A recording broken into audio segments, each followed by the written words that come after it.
Hey there, and good evening, everybody, and welcome to our show. It's called Tournament Horse Racing. My name is Rich Sharp. I'll be your host for tonight's episode. Here's what we've done. We've taken the horse racing calendar, we've broken it up into four separate horse racing tournaments throughout the year. Each one of those horse racing tournaments is going to consist of 10 individual horse racing days, and that's actually what you're watching is one of those individual racing days. The racing days consist of four individual races, and each of those tournament individual racing days our analysts or our horse players will go ahead and make a mythical $2 win place bet in each one of those four races. Simply put, whoever wins the most money at the end of the day wins that tournament. We keep track throughout the 10 racing days, and whoever wins the most money at the end of those 10 racing days wins that tournament. We'll even keep track throughout the end of the year, and whoever wins the most money there is our year-end champion. So, without going too further into it, I'm going to go ahead and introduce our horse players for tonight's game. We're actually missing one. He might show up just a little bit later, but starting out all the way over on the East Coast, believe it or not, he's not facing a hurricane right now. So, Ray Torado, you've got the better weather. He lives in Staten Island, New York. Ray, how's life treating you? Yeah, life is good. No, a nice horse. Actually, I think we seem to be going into like early October as far as weather-wise. Yeah, A no little kidding. chilly here, but it's very comfortable. I'm hoping to swim tomorrow, but I don't know. When it gets down to 60s over here, the water gets a little cold. So, but no, we'll be in the upper 80s tomorrow. So let's see.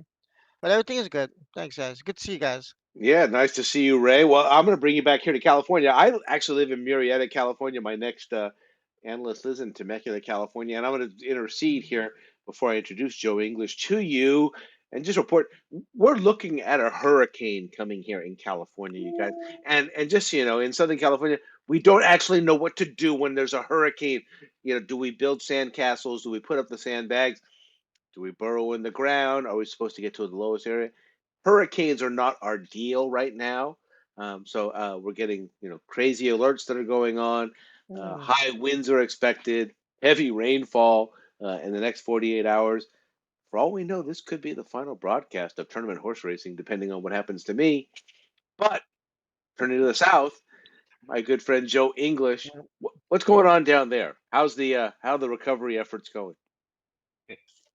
Well, it's funny, Ray's talking about swimming. We may have to swim involuntarily. Yeah, yeah, exactly, man. Uh, Ray, what do we yeah, do? yeah, Canned food. Yeah, they're. yeah. That's why I went to the grocery Um, store today. They're talking about, like Rich was saying, get ready high for no winds, power. Yeah, lights, high winds, candles, candles, major candles. rain, major flooding. Basically, you just wherever you are when it happens, you hunker down and you stay All But right. you guys Well, are close to the You're not close to an ocean, so that's not so bad. But how's your it looks. the I, the sea level? You got in the Oh, flood we're zone? like No. no. Yeah, Well, but I right. don't know about flood zone, but So you know, I think I. Temecula's like probably just the 1,200 winds. The winds. Yeah, the feet above. winds. Mhm. Yeah. Temecula's like 1,200 feet above sea level. We're not. No, we're not. Just We're stay not. away from No, no, windows. no. We're not in danger of that. But I will tell you guys that you guys know what I do for a living, and as far as my report, every indication as I left work this afternoon, I'm like this looks like direct hit. I have Mm, seen this before, but usually when I was covering call centers and locations that were in Florida, not Southern mm. California. Yeah, yeah. So anyway, uh, Well, good luck. that's the report on the weather. Again, if you don't see me and Joe next week, and it's just Ray, one guy out there in tournament horse racing, carry on, Ray. Because Steve, our fourth horse player, who is not here tonight, he's actually at a football game, but he might show up with us a little bit later. But Ray Trotta's over on the East Coast, so he'll carry on the flag. Ray, if we don't survive, you win. Yeah, you win. All Exactly. Yeah, right. exactly. You win. Next bobblehead is headed your way. Next bobblehead is headed your way. Anyway, Next week I'll be doing the show, and I'll just pick everybody, all the The horses, and Travers, all, you can do the all, Travers show by all. yourself. Mm, all right, all right. Not to get too far no, off, no. but Hope not. with that being said, Just speaking for Ray and Joe and actually Steve, who's not here, but also myself. I will give you a little bit of a disclaimer about tournament horse racing. The four of us are just horse players. We actually love the game of horse racing. We get together on a weekly basis just to discuss our picks. We really do enjoy the game. We hope you do as well, but we are not in any means endorsing our picks, much less selling those picks. We hope you enjoy the game of horse racing. And with that, I will go ahead. I'm going to go ahead and start sharing my screen and take us through what happened last week. It is unfortunate that we do not have Mr. You Newsom with have us at to. this point in time. Yeah, I know. This was kind of You awkward. have to. Yeah. I will tell you this was not a happy picture. Um, but as you see there, he's not here right now. He'll probably show up at some point in time, hopefully to gloat. But Steve Newsom did take home the win last week with $28.70. You see, Steve, he actually marks him well. Let's see, three of the four races. And with that, Steve surges to the lead. So again, he's Mm. not here to get his accolades, but he moves in the lead, moves past Joe by about $4. He's ahead of me by 10. Ray, no means are you out of it. As you see there, the wins are just tracked just for tiebreaker purposes. But right now, as we head into the let's see, we've got just four races left that are in this particular tournament. Um, Steve's got about a nice little lead there. Plenty of time to go ahead and catch up. We've taught him well. All right. This calendar over here is not correct, thanks to Joe English, who suggested that we go ahead and add a couple of additional races. So, in addition to the Alabama Stakes and the Lake Placid Stakes, we will also be covering the Del Mar Oaks and the King's Plate race from up there in Canada. And I'm sure you will hear commentary from our handicappers as we move through it. Actually, we are going to go ahead and we will start with Saratoga Racetrack, Saratoga Springs Racetrack up there in Saratoga, New York. And I will give you guys an update very quickly here that on Saturday, it doesn't look too bad actually. Overcast with a slight chance of rain shower, a high of 71 degrees, and the winds at 10 to 15 miles an hour. It doesn't look like it's too bad there at Saratoga on Saturday. We are going to start off in race number 7. They are going a mile and a 16th on the inner turf brakes. Excuse me, the inner turf track. And this is the, I will call it for better or lack of a term, which Chad Brown horse do you like stakes. It is a grade 2. Purse is $200,000. It is the on the inner turf again for 33-year-olds only. Your morning line favorite is, I believe, let me see. She's out in post number 7. Excuse me, I apologize for the scrolling there. Trained by Chad Brown and rid by Joel Rosario. 3-1 on the morning line. Surge capacity. And let's see here. We were going with the old fashioned Sound of Music. Joe, Ray, Steve lineup. So Joe, you're up first. Oh, okay. Makes this. I guess I'll just take my first choice then. And like Rich was saying, like you assume Chad Brown wins this race, and if you do, which Chad Brown you're going to use? Yep. Otherwise, you have to use 4 if you were playing in a multi-race season. Um, I'm guessing I'm going to be. I would be surprised if I'm the only person who picked this horse on top, or at least wants to. So I went with the horse on the outside. Not obviously not the two also eligible. Probably number 8 prerequisite for Chad Brown, leading trainer, Jose Ortiz, leading jockey. She was nailed late in the Belmont Derby, and I'm kind of wondering if they didn't think it was just a little too far for her, only because she skipped the Saratoga Derby, which I would have thought this horse was strong enough and fit enough to go a mile and quarter. She'd go a mile and 3 Saratoga, but skipped that race. But I think between Heavenly Sunday and Gloria, oh wait a minute, what's the name of Gloria's Princess, there are going to be 2 speeds inside of prerequisite, and as you can see in her maiden breaker, she won from off the pace with Flavian Pratt. So she should be sitting a really nice trip off those 2 speeds. She should be in the clear.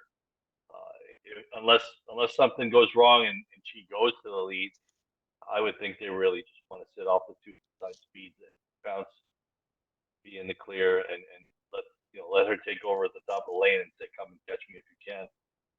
So I'm gonna take the 8. The odds are 9-2. I kind of don't know that we're gonna get 9-2, but we'll see. The 8 prerequisite for me, right? I like that horse. Yeah, me too. Uh, um, I'm taking a shot here with the number 5, Juniper Marshmallow. Damn. The owners I'm pretty familiar with, Sandline Stables, Pletcher. This horse, I mean, has a lot to prove, a lot to do, but she's 2 for 2, and it's a starting point. Um, this should be she'll be going the same distance she broke her maiden. She came off the pace. The figure's a little slow, but I get sometimes the figures are based on the type of race. So maiden races, and you tend to get slower figures. But I take a shot. Maybe this horse, this looks like can just what do you say? Just um grow up. Yeah, for these months from December, should fill out whatever fill out. Yeah, that's what I'm trying to say. Fill out. And coming off a layoff, I mean, the fact that she's 2 for 2, she won off a layoff her first race, she won off another layoff, so she might run well fresh. And it's a challenge for her. That's why she's 12-1. But I'm willing to take that chance. If she's that good, then she'll come home and run well. So um, I'll take a shot here with Jose Ortiz, the other Ortiz, who's chasing his brother in the standings. But you never know. She hasn't lost yet, so this is a good acid test for her. And, I want to take that chance. So Juniper Marshmallow for me. Rich? Yeah, and we just got a text from Steve here saying that he's stuck in traffic at the school, so we might have a little bit of time here before we get Newsom into the into it. I actually was on the same horse that Joe was on, prerequisite Chad Brown, and I read Ortiz. I have a sneaking suspicion this horse is going to go off as the favorite. Aspen Grove is not in this race. And again, you've got Irad and Chad Brown. Not that Chad Brown and Joe Rosario in surge capacity is exactly a slouch with an undefeated horse. But I got a feeling that the 8 horse is going to go off as the favorite in this particular race. That being said, I think she is the best the best horse here. She has shown herself in a couple of races so far, including the Wonder again. And yeah, Aspen Grove did get her. Aspen Grove went on to go ahead and run against the boys in the Saratoga Invitational in her next affair. Didn't actually perform very well there with that, but that was how much they thought of her coming out of that race. And so I also went with the 8 prerequisite. I was tempted to go ahead and just jump over and change over to a different Chad Brown race in the Chad Brown Stakes, but and this race is actually called the Lake Placid Stakes. For those of you who might get upset for me for trying to rename something after the horse, the trainer who's got all of his horses in here. But I'll go ahead and stick with the 8. And Joe's also got the 8, and Ray's got the 5. Steve's stuck in traffic. We'll see if we can get him in here before that goes. But I'll go ahead and start filling in the picks here for us. It says Saratoga and the Alabama. We've got a little bit of a funky you're going to see here. So you'll see the 8 and the 9, which represents those are the 2 races at Saratoga. There's also another 8 race, which that's going to be Del Mar, and then finally there's a 10 race. That's on Sunday, which is at Woodbine Racing in Toronto up there. So we will go ahead and get to that. And other than that, those are our picks so far. You know what? I'm sorry. I didn't actually put the picks in. So you'll see that Joe and I both had the 8, and Ray has, oops, excuse me, Ray's got the 5. Again, we'll hear from our colleague, Mr. Newsom, at some point in time, or we'll fill in his picks via text.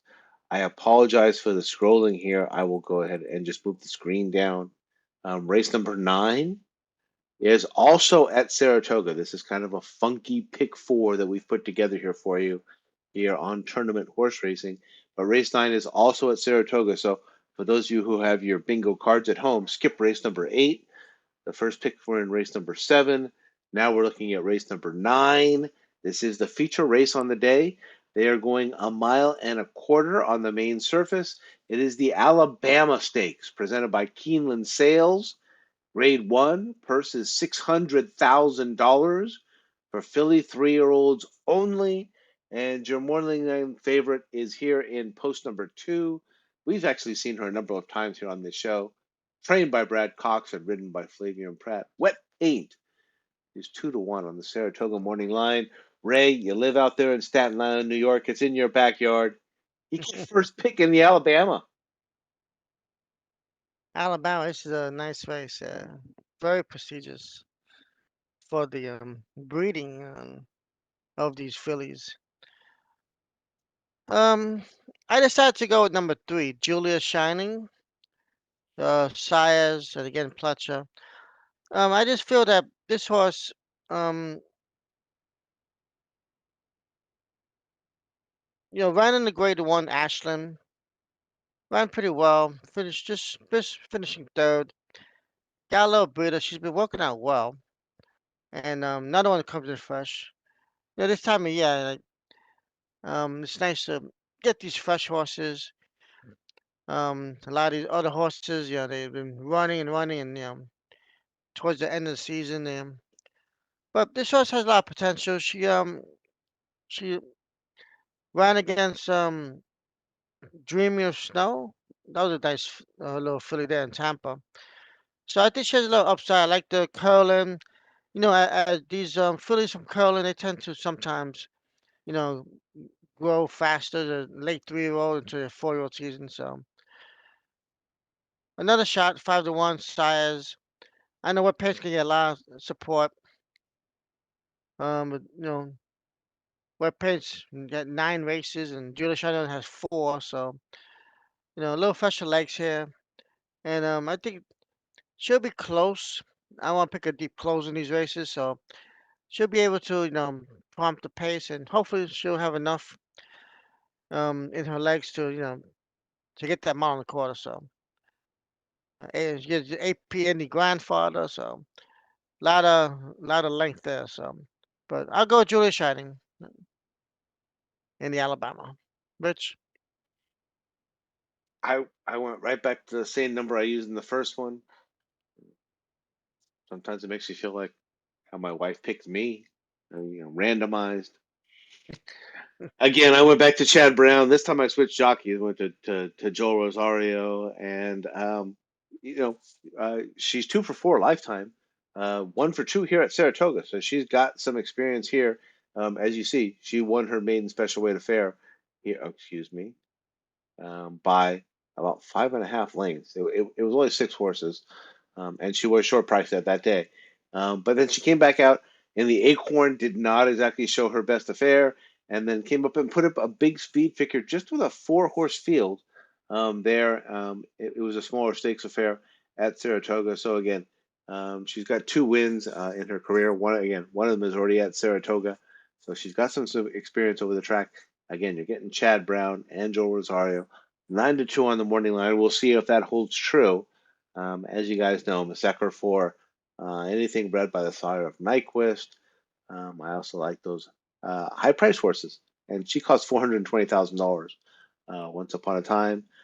I thought that randomized out of Clarabit Stables, and again with those very very good connections, really was worthy a try at 9-2. I went with the 8, and I'm going to go ahead and hand off to Joe. Joe, who do you like in the Alabama? I like Wet Paint. Yeah, I just think she's way the classy. consensus probably top 3-year-old filly in the country at the moment. She just won the CCA Oaks.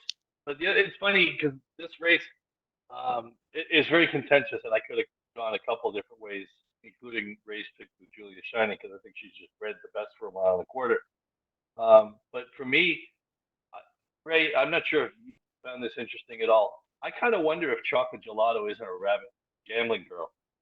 Oh, look out. Well, gambling. Both Yeah, were pulling yeah. stables.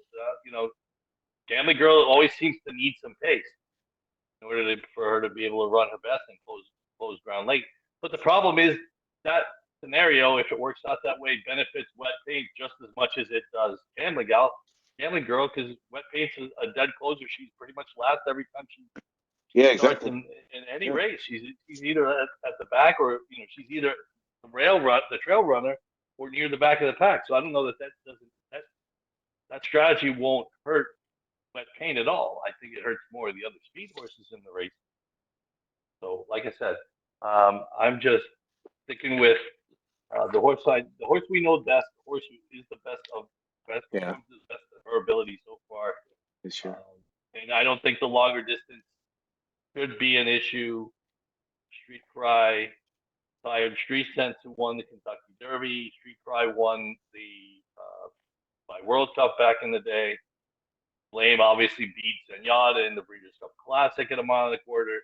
So 10 furlongs really should not be an issue. Yeah. So I mean, if they're going to give me 2-1, that's fine. I would take 2-1 on Placid. I think she's just the best horse in the race, and it is what it is. I'll take. I don't want to call it a free square because it really isn't, but I'll take wet paint. She's owned by Godolphin. Hmm. Go Dolphins. It will excite me if I see Chuck Galato go up by 15. Yeah, I Lord. love those races. I wouldn't expect that. Well, but the thing is, she is coming out of a sprint, so I mean, you would kind of think she's got to be at least somewhat forwardly placed. Jose, dear job. Open up 15. Well, I mean, We've again, seen both that before.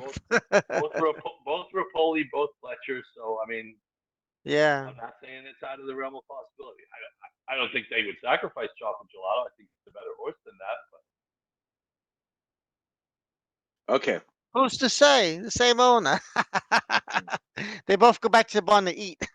and they won the race last year. Oh, 1-1A. NYA, thank you. All right. All right. So there's our picks for the two races that are at Saratoga. Remember, each individual racing day consists of 4 individual races where the horse players make a mythical $2 win place bet. And we are now magically going to jet across the country. I hope you guys don't have jet lag or any kind of motion sickness, because now we are headed to Del Mar, California. But before we go to Del Mar, California, we're going to take a look at the weather. It says cloudy skies early, a few showers developing later in the day, a high of 72, winds at 5 to 10 miles an hour. Keep an eye on that as Hurricane or Tropical Storm Hillary closes in here on Southern California. I have lived here my entire life. I have never lived through a tropical storm, much less a hurricane here in Southern California, but everybody's talking about it. There's a sandbag and toilet paper and Pop-Tart shortage going on here in Murrieta and Temecula. We're not prepared for this kind of stuff, right? Eggs, bread, and water. Gone. Pop Tarts? Popcorn? Pop-Tarts. Oh, Pop Tarts. Oh, Pop-Tarts. Pop-Tarts. Pop-Tarts. Those little foil packages, Joe, those things will last through a nuclear attack. Okay, I mean, I love them. I actually just bought a pack. I didn't even realize there was a shortage. Like I said, you know my Problem. yeah, you're aware of my career choice. So I'm a business continuity planner and disaster recovery management person as far as my staff and my career choice is concerned. And yeah, if you go into my garage, you're gonna find a lot of Pop Tarts. No, by me it's water, Oh yeah, well yeah, bread, a lot of water.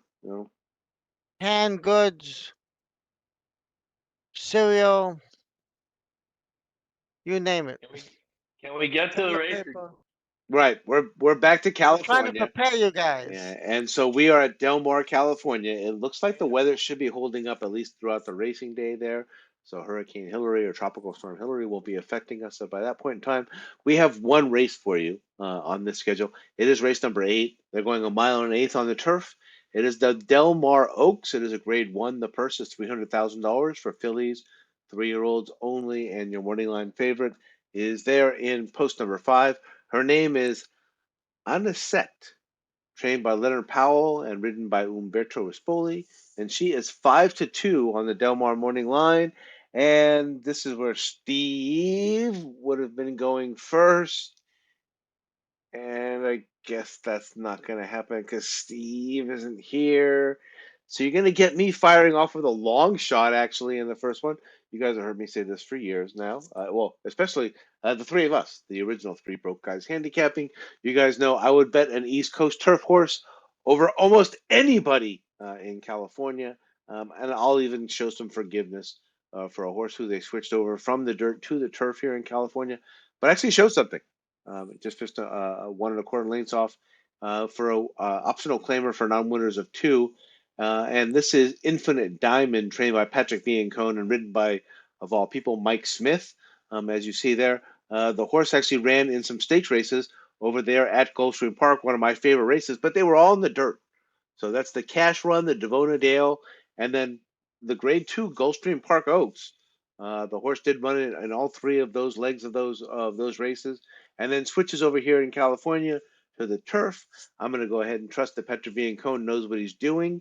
I do remember B Jersey. I know that Ray and Joe do as well because B Jersey showed up on this show once upon a time years ago. Hmm. Infinite Diamond for me. I'm going to go ahead and go for the price here. There were several choices for me to go east if I wanted to keep going further east.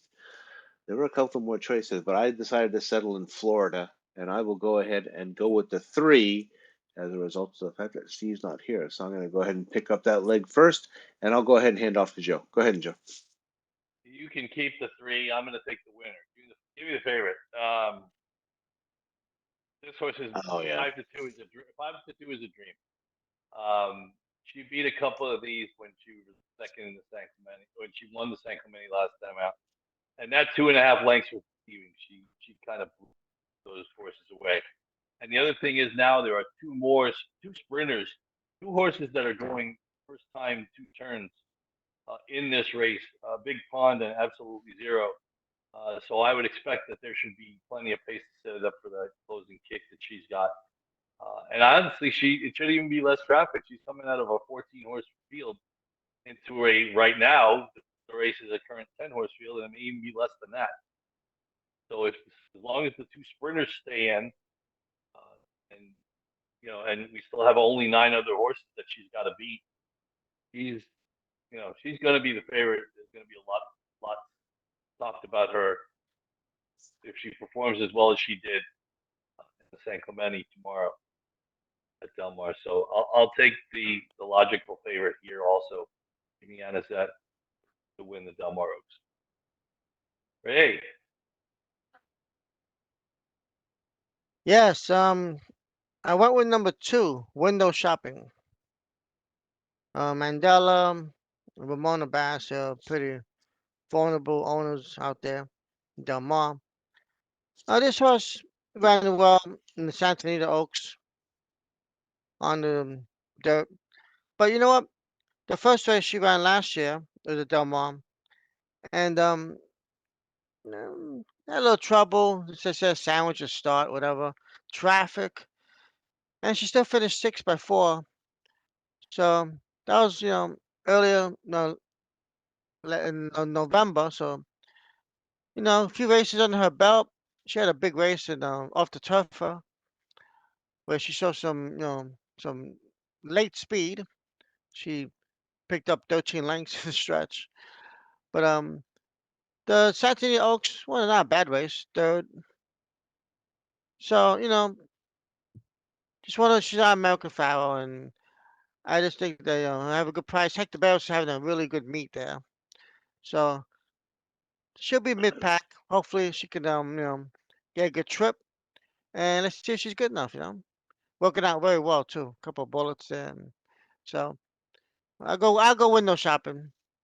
And as I can see, our fourth player, Steve, welcome. Yeah, there he is. Yeah, man, you finally got here. All right, so That high, Steve, that high school traffic after a football game is ridiculous. which game were you at? Which game were you at? Liberty High School. Okay. So Yeah, they okay. won like 48 to All right. nothing. So we have already switched tracks, so we're away from Saratoga. We're at Del Mar Racing, and this is the Okay. Del Mar Oaks, race number 8. And actually, you were actually batting lead off in this race. But go ahead, why don't you weigh in with what your thoughts are Oh, there on the okay. Del Mar Oaks? Well, I was going with the 5 here and a set. Probably the favorite. Yeah, I figured as much. I didn't see Yeah. the one with the odds. I know you sent it, but yeah. So Annecy's got Umberto Rispoli on board. It's winning at 17% at the meet. Um,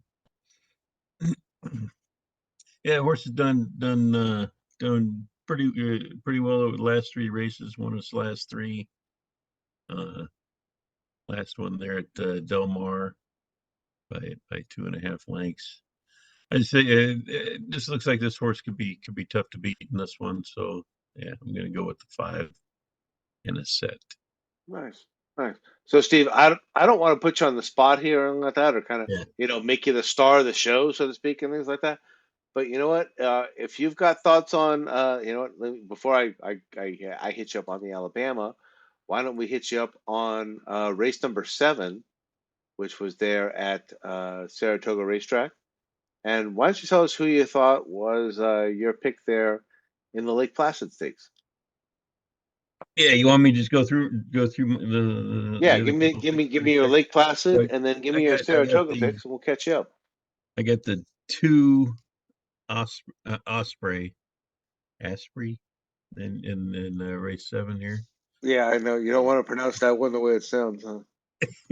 What Asprey? Yeah, whatever it is. Whatever. Spray. Yeah, with Chad Brown, Flavian Pratt there.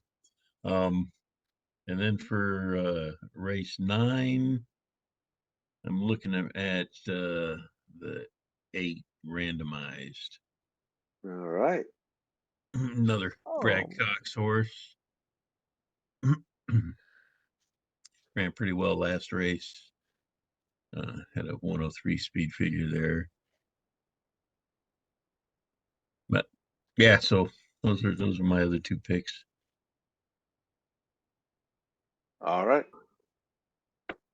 We are all set. Let me go ahead. Let me fill in. I'm going to go ahead and fill in all 3 races for us here. So let me go ahead and first put in Del Mar's picks. So this was 5 to 2.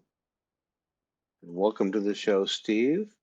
I'm back from the loveliness of high school football. And then let's go ahead and we'll also put in Steve's picks, which is 2 and the 8. Oops, excuse me. 2 and the 5.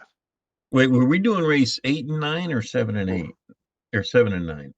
Excuse me. You know what? You're right. Race 7 and 9. Oh, So okay. race 7 and 9 at Saratoga.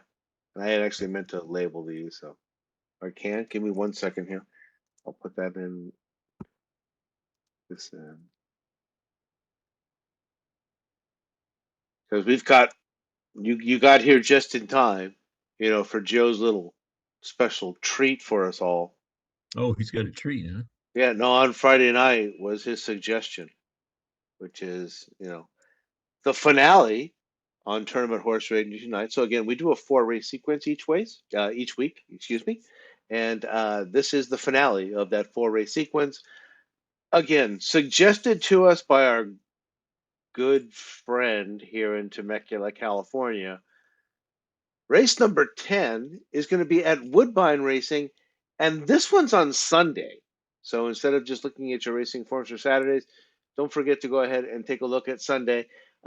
Ironically enough, we've given you Saratoga, New York, and we've given you here in San Diego, California. The best weather out of all 3 of them is in Toronto, Canada, which Yep. has 83 degrees, partly cloudy skies, high of 83, winds at southwest at 10 to 15 miles an hour. Looks like a lovely day for racing as opposed to Hurricane Hillary and whatever Saratoga is going to drop on you guys for this weekend. Anyway, back to the racing form. And again, back to Joe English's lovely suggestion for our finale this week, kind of like jumping over the shark. We're at Woodbine Racing in Toronto, Canada. It is race number 10. They're going 1.25 miles on the all-weather track. It is the King's Plate Stakes. The purse is $1 million for 3-year-olds foaled in Canada. Your morning line favorite is out there in post number 6. And oh, yeah, look who he's trained by. Chad Brown, ridden by Kazushi Kimura. It is Kalik, 3-1 on the Woodbine morning line. I was tempted to make Joe go first because that was actually what was supposed to happen. But as a result of the scheduling, Steve, you're going to get to go first in this Canadian rodeo. All right, Canadian rodeo. I like it. Well, you don't have to go far. I'm on the favorite here, Kalik. Don't know a whole lot about the jockey, but he's doing well. Horses won uh, 3 out of 4 this year. Didn't do too well last race, but 33%. The trainer Chad Brown's 33% turf to all weather. Yeah, one of the other reasons why I like this horse. I don't know if this is one of our broke guys angles or not, but it seems like when horses go from turf to all weather, they tend to have a bump up in their speed figure. So I'm gonna go with Kalik here. That's I've never heard that one before, but that's an interesting one to keep track of. I don't know, but I've been Just to see. I've been noticing it, so I'm gonna start playing it. What good's an angle if you don't play it? Yeah. All right. So, Steve, technically you would have been handing off to me. Your head passing Okay. to the right. So that's going to go right back to me. I really did like Kalik as well. But you know what? I did have a first choice that was higher than that. I went outside to the 13. I would say that out of all of our players here, I've probably bet more money at Woodbine. I have a tendency to spend a lot of money. A few years ago, I loved that Wednesday night racing that they had. I was actually a big fan of it. I was part of a little group of handicappers that played that one that started at 4 o'clock on the West Coast time. So it was 7 o'clock Eastern time and 4 o'clock out here on the West Coast. And I really enjoyed it. And I got to understand the racing. I got to understand the gray dirt, which is what they call their all weather surface there, the tappeta, if you like it. And Mark Casse is kind of like their Bob Baffert, if you like. And Patrick Husbands is, if I'm not mistaken, one of their top, if not the very top all-time jockey there at Woodbine Racing. And as you can see, when they get together, you put Baffert together with his top jockey, and you're going to get 31% as a win rate.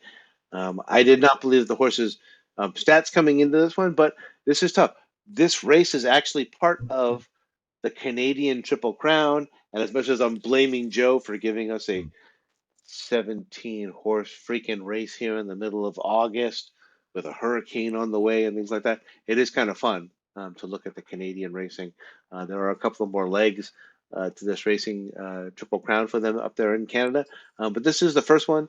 And as you see there, Mark Casse, Patrick Husbands, 31% together. The horse, if you look there, he won his a maiden optional claiming affair. So he's come from very humble beginnings. He only cost $16,700, so it kind of goes against that. He has been beaten before by a horse that was there in this particular race, but he appears to be a gamer, and I went ahead and went with the 13, Paramount Prince. He's also 10-1 on the morning line, so I've got the 13. Joe, who do you like in your Wait, in your Canadian rodeo that you I suggest? got a few. I got a few things to say. One, just because I make a suggestion, that does not mean you have to take these. That's number one. Number two, I'm sure that I'm insulted on Mark Cassie's behalf. Call him the Canadian Bob Well, Baffert. I don't know that Mark Cassie runs the barn quite the same way that Bob Baffert. So I'm strictly, insulted. strictly winning percentage related. He's a star. No, Rich, he's still not even close to Baffert's winning percentage when Baffert's running well. Baffert runs like 30, Oh God, 35%. yeah. So no, not. I understand where you're going with it. Not quite. But no, I'm happy that we're doing this. It's just funny that we haven't had a hurricane hit Southern California in about as long as this race hasn't been called the King's Plate, considering that Queen Elizabeth was in Oh, that's a good power point. Yeah. in, I don't know when, 1940 something. Was that what? Yeah. Something. Because the 1938, I think, was yeah, I So give it's was the 38, last tropical 39. storm. so it's been roughly about as long since it's been called the King's Plate that we've had a hurricane. So I guess that kind of makes sense at this point. I went. It's funny. I looked back I actually went to Wikipedia to do a research on this race, believe it or not, because I wanted to see who won the race last year. Obviously, we don't handicap it that much. So I was like, okay, let me look, and I ended up on the 8-horse Wickenheiser because, well, for a couple of reasons. Kevin Attard and Rafael Hernandez actually won this race last year. They're looking to repeat, and not only are they looking to repeat, they're looking to repeat with another filly. They won the race with a filly last year named Moira. This filly, Wickenheiser, is a closer. She's bred for longer distances than most of these. I expect a little bit more pace in the plate trial where Paramount Prince ended up winning wire to wire, and I think that this horse has been drilled, working well. Two nice 5 furlong drills on the Woodbine surface. 59 and 3 last time out, and again, she's a closer, and the jockey and trainer are very experienced in this race. Won the race last year, so I will take the 8 Wickenheiser, and I will take 12 to close to Rich at 10 to 1. So neener, Rich. Right? Hey, and the only point that I was making about Joe is that this is the equivalent of that college professor who gives you like the essay question with 6 parts in French. Again, you didn't have to take the suggestion. Go ahead, Ray. All right.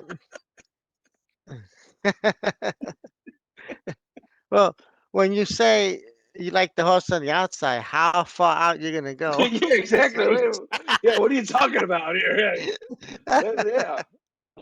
Closer to the This parking could lot be. than Yeah, Keep going. yeah, this, Number this, 19 closer to the is parking lot yeah, than to the hey, 17. this horse is starting Actually, from no. Montreal, for Hey, Christ's sakes. we had a 21 win the Derby last year, so what do you want? Yeah, well, All right, we'll save that for blackjack. All right. I ain't have him. Actually, no. I did like Paramount, the Richard horse, but I'm gonna. I decided to go with number 2, Elysian Field, another filly. Mark Cassidy has here. Should I call him Mark or Bob? What do you think? Yeah, Uh, whatever. basically, she's been sprinting, but I don't know. The last time she ran, it was at the Woodbine Oaks or something, $500,000 race. She won a race pretty impressively. I mean, coming off the pace, she drew away. So, speed figure came out comparative to these. So I'm gonna take a shot with the filly. She gets 5 pounds, and I just based on that, on that 2-turn race that she, really exploded, and she beat her Wickenhauser. So if she could repeat that, then she might be in the race. So let's see what happens at 8 to 1. Sani Kivachi, I have no idea who this jockey is. I had no But idea. That if you look at the was killed it for me. stats, and not bad, right? 23%. So she seems to be up there. The jockey. She, I have no idea, but unfortunately, I will. Well, I guess we'll get to know this jockey, they, and them. we will get to know the jockey. I know who Marcassi is. I know Team Valor is Gary Barber, and they show up to these big races and they come with their guns. So 8 to 1, I'll take it. Right, Elysian Field. you might get to see the race. I'm not sure about the rest of us whether we have power or not. Yeah, exactly. You're may right not about get to that. see it. I've been to I some think tropical I think we'll be storms. all right for tomorrow. I've Yeah, been to Sunday. I'm not Sandy. sure. This race is on Sunday, Steve. That's We've Yeah, had yeah. I'm blackouts not sure. here. Yeah, and We Ray, had hurricanes here. Ray, the strange thing about you, sometimes you and I handicaps. I almost picture a horse. That was my toss up. They're And I both owned, almost picked your horse. yeah, I, they're both owned by Gary Barber. They're Mark so, Cassie. I was just like, okay, the only thing, the deciding factor was not only did I not know who your jockey was, I couldn't even pronounce the name. So, I have one question. Unless you have a barbecue grill, why do people stack up on meat when they know they're gonna lose power? Because some people have portable gas grills, Oh, okay, all right, yeah, yeah, and grass grill, yeah, yeah. and they have Well, gas. you're not going outside to cook, I tell you right now. No, no. But that's the interesting fact there. Oh no, no! This event will last, 12 hours. After that, your power could be out for 2 weeks. Yeah, yeah, Yeah, you can cook outside all you want after that. After that 12 hours, it'll be fine. that's true. Yeah, you're right. all right. So here we But go. you may be sitting on your rooftop, Yeah, on the last but for three of us on the last known broadcast of tournament horse racing. Go find Wi-Fi Let me know somewhere and watch the races. yeah, how do those picks look to you guys? Have I got everybody in there correctly? So I got the eight, for me, I got the yeah, yeah, yeah. eight, eight, three, Yep. 13. Yeah, pair of twos. I'm all in. Yeah, yeah. I, I think Pocket twos. They call them Rich and I got you beat. We got Joe eight. and Joe and I have Look at got that. eights. pocket twos. Oh yeah. Rich and I have eight. Heck, I don't even have a gut straight draw. No, you've got If we were nothing. playing, if we were playing high low, I would pick number If I would have known we 17. were doing this, I would have just picked all eight. All right. I'm coming back to you guys here. Hang on one second before we get lost in it all. All right. Here we go. And as you guys have heard, Steve has joined us here. He lives in Menifee, California. And Steve, you didn't get a chance to see it, but you were the winner last week in our tournament, and it propelled you into the lead. You've got about a $4 lead over Joe. You've got about $10 lead over me. And Ray's not, like I said, Ray is far from striking This distance. seems like kind of a hot and heated contest. This one was hot and heated. Yeah, And yeah. this one's got a lot of money in it. So far, I would have loved to attract them over the years to have seen where we're at and like that. I have a feeling this one also has the highest range of profitability for it for all the players that I've seen so far. So with that being said, you guys have seen that's how we do it here on Tournament Horse Racing. We put together those 4 race sequences. There could be some scratches tomorrow, especially here from Hurricane Alley in Southern California, where Del Mar Racing is located. So keep your eyes on the Del Mar Oaks. Keep your eyes on Ray out there in Saratoga, New York, because you have no idea what might happen up there. Looks like Woodbine's got just a lovely day up in Canada, so we should be okay as far as Woodbine Racing is concerned. For those who are interested, we will go ahead and replace our picks if any scratches occur. So we will go ahead and just text each other. Guys, have you got anything left to say before what actually turned out to be a really, really exciting card? I love to make fun of Joe. He actually suggested some picks here that made it a rather interesting and exciting pick. I sat there handicapping the King's Plate, just cussing your name out loud for like a full 30, 25, 30 minutes while drinking beer, listening to music, talking to my friends. It's good to know that I curse me out for things other than fantasy football. That'll start, that's what we got 3 weeks to that. I'll be cussing you out for that one as well. We can add that to the. We can add. Oh, good luck. We can add that to the I'm menu. sure. I'm sure. Actually, I mean, just the post times. The Lake Placid is 1:26 Pacific on Excellent. Saturday, 4:26 Eastern. The Alabama is at 5:45 Eastern and 2:45. The Del Mar Oaks is 8:45, 5:45 Pacific, also on Saturday.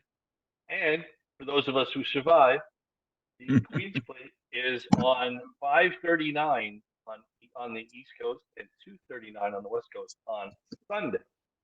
Let me repeat that: Sunday afternoon. All right, and before I let you go, I will add a couple of personal promotions for you guys. Tomorrow is UFC 292, an excellent affair. For those of you who live in the Temecula, Murrieta, California area, there is another of Dan Henderson's. Hendo's Fight Night will be occurring tomorrow. It's Hendo's Fight Night 13 that goes on, Oh. and there's an after party that is located at Bananas California Cantina, so that goes on as well tomorrow night. Anybody got anything left they want to add before we go ahead and let these people go back to their Friday evenings? Good luck. Travers, Buy batteries and flashlights. Yeah, yeah. Candles. Hopefully we survive the hurricane. Hopefully you'll see next Yeah, week Joe English Travers, and Steve Travers, Newsom Travers. and myself. Otherwise, Ray Torado will just be covering it from New York. Thank you very much for covering it here for They survived 9/11, yeah. so. Again, for Steve Newsom and Joe English and Ray Torado, my name is Rich Sharp. Our show's called Tournament Horse Racing. Thank you for watching, everybody. Good night. Good luck. And I guess. Good luck. Good night. Good luck.